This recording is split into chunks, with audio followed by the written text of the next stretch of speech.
জাতিসংঘের প্রতিবেদন দেওয়া হয়েছে, সেখানে আওয়ামী লীগের শীর্ষ যারা ছিল তারা নির্দেশদাতা হিসেবে চিহ্নিত হয়েছে। সেখানে দলের প্রধান এই শেখ হাসিনার নির্দেশদাতা হিসেবে রয়েছিলেন। আমরা দেখেছি সেই তদন্ত প্রতিবেদনে র্যাবকে বিরক্তির কথা বলা হয়েছে, কারণ এরা গণহত্যায় জড়িত ছিল।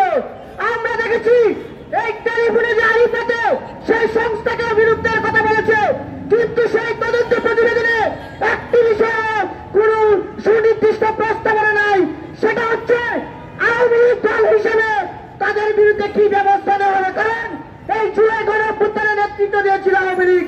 আমরা আজকে এখান থেকে বলছি, এই অন্তর্বর্তীকালীন সরকারকে স্পষ্ট করে বলছি, এই বাংলাদেশের মাটিতে স্থানীয় সরকার নির্বাচন কিংবা জাতীয় নির্বাচন, যেই নির্বাচনেই বলেন না কেন, আওয়ামী লীগকে নিষিদ্ধ করার আগে, গণহত্যার বিচার সম্পূর্ণ হওয়ার আগে বাংলাদেশে কোন নির্বাচন হতে দেওয়া হবে না।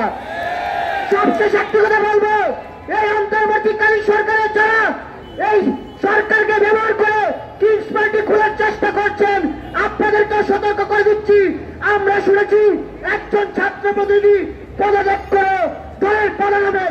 সেই ছাত্র প্রতিনিধি যদি পদত্যাগ করে, তাহলে অন্তর্বর্তীকালীন উপদেষ্টা পেলে কোন ছাত্র প্রতিনিধি থাকতে পারবে না, সেটা স্পষ্ট করে বলছি।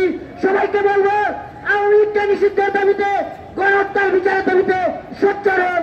আসসালামু আলাইকুম।